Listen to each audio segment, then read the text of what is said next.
Արդյոք 50+ այն է կհավաքեք։ Կարծում ենք այո,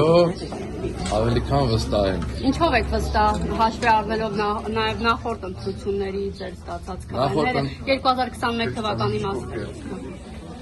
Ուրեմն ասեմ, նախորդ ընտրություններին ես հնարավորություն չէի ունեցել որպես համայնքի ղեկավար, որպես տեղակալ ծառայել համայնքում, իսկ այս ընտրություններից առաջ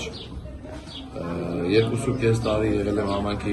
ղեկավարի առաջի տեղակալի պաշտոնում, այնուհետև 4 ամիս մի փոքր ավել եղել եմ որպես համայնքի ղեկավար ու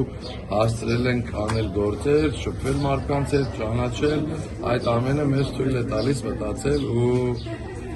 սպասել այդ արդյունքներին։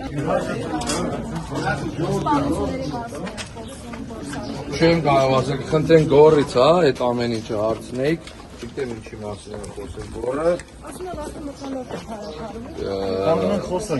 Վախի մթնոլորտ չկա փառաքարում ըստիս,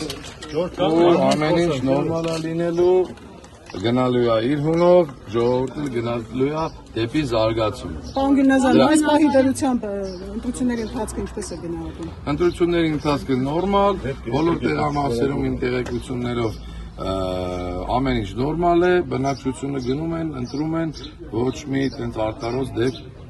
չի գրանցվել։ Պարոն Գիլնազարյան, այդպես էլ փառաքարի բնակիչների եւ ընդհանրապես հանրության համար այսպես մութ մնաց ձեր հրաժարականի այն դրվագը, որ ասում եք, ես միջադեպին պատահաբար եմ այնտեղ մասնակցել, սրա վերաբերյալը ինչ կասեք։ Չեմ կարծում, որ հանրության համար մութ է մնացել, որովհետեւ բազմիցս դրա հետ կապված ես հարցազրույցներ եմ տվել, նույնիսկ ներկայացրել են, որ թե քննչական կոմիտեն, թե դատախազությունը իրենց եզրակացություններն են տվել, այդ եզրակացությունները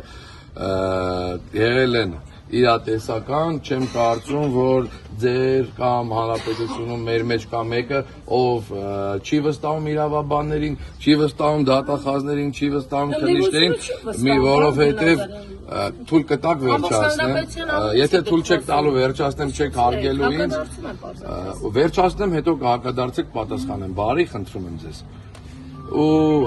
այդ եզրակացություններն էլ կա, ժողովուրդը դրա մասին իրազեկված է։ Եթե մարդիկ էլ կան, որ չեն վստահում, իդեմս ձեզ հարգելիս կարող եք գնալ, որոշումները վերցնեք եւ բողոքարկեք։ Շնորհակալություն, լավ օր ձեզ։